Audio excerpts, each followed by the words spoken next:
Hello बच्चों, let's see the question. कह रहा है कि सेशन में a mixture of camphor and benzoic acid can not be separated by sublimation. तो देखिए सब्लिमेशन प्रोसेस में क्या होता है बेटा, सॉलिड डायरेक्टली कन्वर्ट होता है किसमें, हमारे वेपर में। सॉलिड क्या कन्वर्ट होता है, डायरेक्ट वेपर में फॉर्म में कन्वर्ट हो सकता है। ठीक है। कहता है कि हम कैम्फर और बेंजोइक एसिड को सेपरेट आउट नहीं कर सकते। ये बात बिल्कुल सही लिखी हुई है, क्योंकि बेटा दोनों ही हमारे क्या हो जाते हैं, सॉलिड से वेपर में दोनों कन्वर्ट हो सकते हैं, कैम्फर भी और बेंजोइक एसिड भी।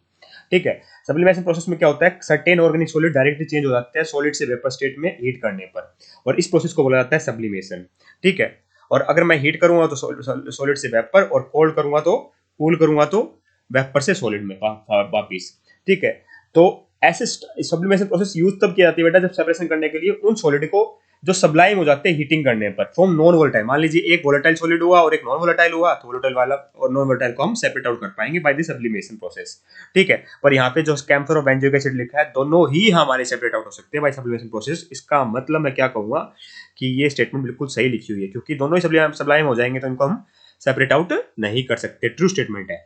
रीजन कहता है कि camphor on heating sublime but benzoic acid does not. दोनों ही सब्लाइम हो जाते हैं, इसका मतलब ये रीजन स्टेटमेंट ही हमारी फॉल्स लिखी हुई है।